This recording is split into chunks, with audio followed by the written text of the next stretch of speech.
Bismillahirrahmanirrahim. Assalamualaikum warahmatullahi wabarakatuh. Perkenalkan, kami dari kelompok 11 yang beranggotakan saya sendiri, Puspita Isanggraini, dan teman saya Malati. Pada video kali ini, kami akan mempresentasikan peran teknologi informasi dan komunikasi dalam dunia pendidikan. Mata kuliah, media, dan sumber belajar yang diampu oleh Bapak Muhammad Syabrina MPDI. Pembahasan yang akan kami sampaikan pada kali ini yaitu yang pertama, pengertian teknologi informasi dan komunikasi. Yang kedua, jenis teknologi informasi dan komunikasi dalam proses pembelajaran yang akan disampaikan oleh saya. Kemudian yang ketiga, fungsi media, teknologi, dan komunikasi. Dan yang keempat, peran teknologi informasi dan komunikasi dalam pendidikan yang akan disampaikan oleh teman saya Melati. Langsung saja masuk ke pembahasan yang pertama, yaitu pengertian teknologi informasi dan komunikasi. Teknologi informasi dan komunikasi mencakup dua aspek, yaitu teknologi informasi dan teknologi komunikasi. Teknologi informasi mencakup segala hal yang berkaitan dengan proses, penggunaan sebagai alat bantu, manipulasi, dan pengelolaan informasi. Sedangkan teknologi komunikasi yaitu mencakup segala hal yang berkaitan dengan penggunaan alat bantu untuk memproses dan mentransfer data dari perangkat yang satu ke yang lainnya. Jadi, teknologi informasi dan teknologi komunikasi adalah suatu kesatuan yang tidak dapat terpisahkan, yang mengandung pengertian luas tentang segala kegiatan yang terkait dengan pemrosesan, manipulasi, pengelolaan dan transfer atau pemindahan informasi antar media. Sehingga kedua teknologi ini merupakan teknologi padanan yang tidak dapat dipisahkan. Artinya kedua teknologi ini saling berkaitan erat satu sama lain. Selanjutnya, pengertian teknologi informasi dan teknologi komunikasi menurut para ahli. Menurut Susanto, teknologi informasi dan komunikasi adalah sarana atau media yang dipakai untuk kebutuhan transfer file, baik berupa informasi maupun data. Selain itu, teknologi informasi dan teknologi informasi ini menjadi sebuah alat komunikasi secara searah atau dua arah. Kemudian, menurut Martin, teknologi informasi ini tidak hanya tentang software dan hardware, yang notabene berfungsi sebagai pengolah, memproses, dan menyimpan informasi saja. Lebih dari itu, teknologi ini mencakup komunikasi yang memiliki peranan sebagai pengirim informasi. Maka dari itu, dapat ditarik kesimpulan bahwa teknologi informasi dan komunikasi ini berhubungan satu sama lain. Kemudian, menurut Fauzia dan Hedwig, pengertian tentang teknologi informasi dan komunikasi atau TIC atau Information Communication and Technology ICT adalah teknologi yang digunakan untuk menangani informasi dan membantu cara komunikasi atau pengolahan komunikasi atau informasi dengan bantuan perangkat lunak dan perangkat keras komputer untuk mengkonversikan atau menyimpan, mengubah, mengirim, dan menerima informasi. Adapun teknologi informasi dan teknologi komunikasi menurut Puskur Kemendiknas, teknologi informasi adalah segala hal yang berkaitan dengan proses penggunaan data sebagai alat bantu, manipulasi, dan pengelolaan informasi. Sedangkan teknologi komunikasi adalah hal yang berkaitan dengan penggunaan alat, untuk memproses dan mentransfer data dari perangkat yang satu ke lainnya. Nah, jenis-jenis teknologi informasi dan teknologi komunikasi dalam proses pembelajaran. Jenis dan sumber dan media pembelajaran berbasis teknologi informasi dan komunikasi ini yang dapat dimanfaatkan oleh seorang guru di sekolah dalam proses pembelajaran antara lain ada komputer, LCD, internet, CD pembelajaran, email, presentasi PowerPoint atau PPT, smart television, dan smartphone.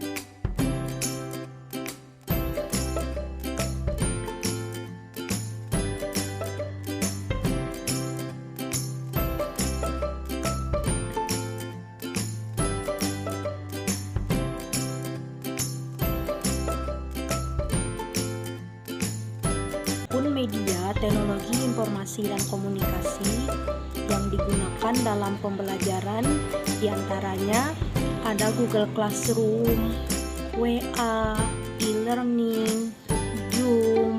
Google Classroom adalah sebuah aplikasi yang digunakan dalam dunia pada lingkup pendidikan yang mampu mempermudah dalam sebuah pembelajaran yang sedang berlangsung, terutama pada saat pandemi seperti sekarang ini.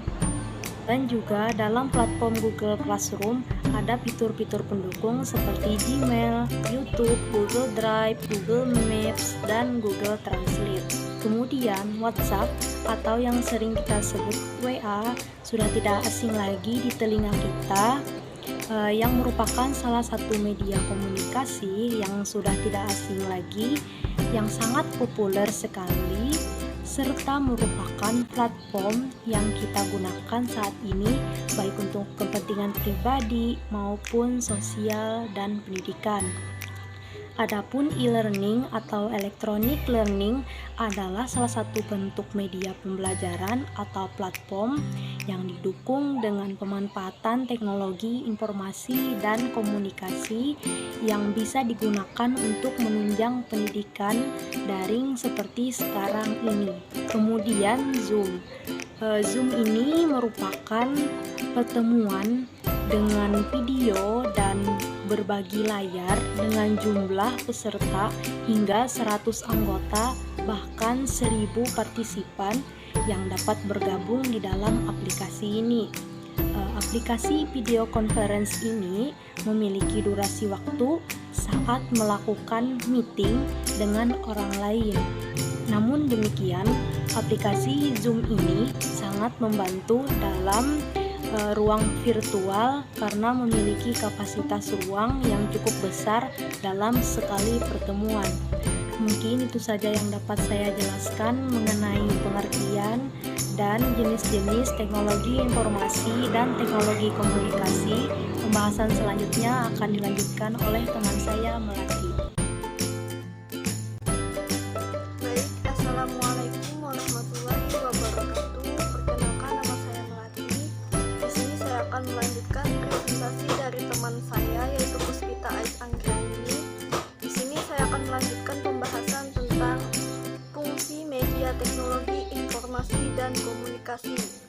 Ada 6 fungsi media dalam proses belajar mengajar menurut Nana Sutjana, yaitu diantaranya yang pertama, sebagai alat bantu untuk mewujudkan situasi belajar mengajar yang efektif. Yang kedua, sebagai media pengajaran.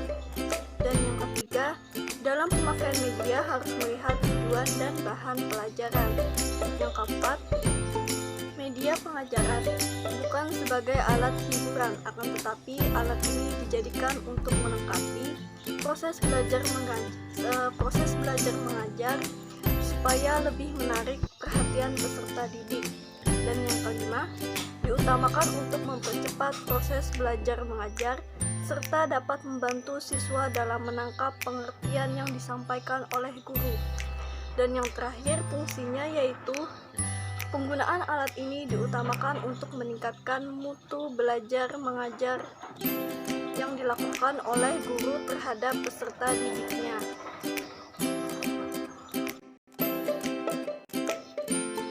Baiklah, yang selanjutnya yaitu fungsi media teknologi informasi dan komunikasi menurut Wijayanti tahun 2011, yaitu yang pertama, teknologi informasi dan komunikasi ini dapat digunakan untuk membantu pekerjaan administratif. Yang kedua, TIK dapat digunakan untuk membantu mengemas bahan ajar atau multimedia kebutuhan tingkat menengah.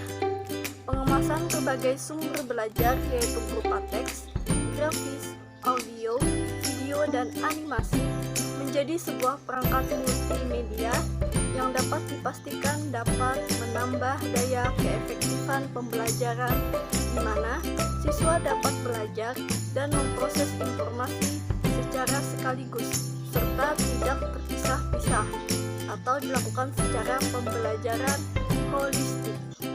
Kemudian yang ketiga, teknologi informasi dan komunikasi ini dapat digunakan untuk membantu proses manajemen pembelajaran yaitu e-learning dan lain sebagainya. Kemudian yang keempat, teknologi informasi dan komunikasi ini dapat digunakan untuk dukungan teknis dan meningkatkan pengetahuan agar dapat mewujudkan sleep learning creation.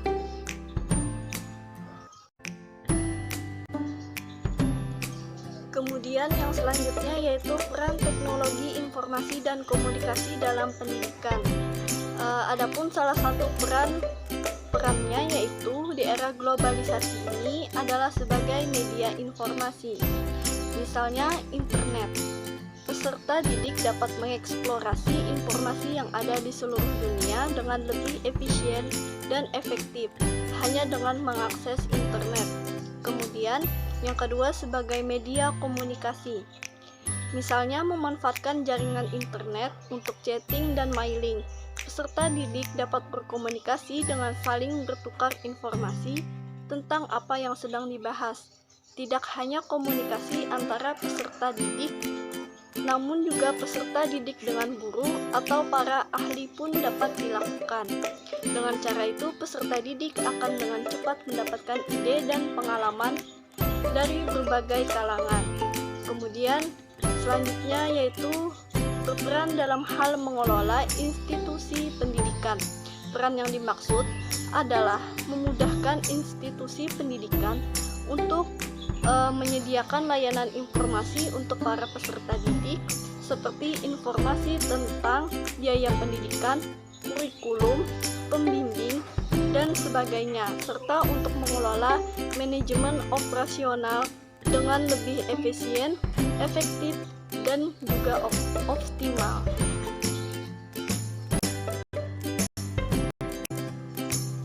Kemudian selanjutnya yaitu teknologi informasi dan komunikasi mempunyai peran yang luar biasa dalam bidang pendidikan.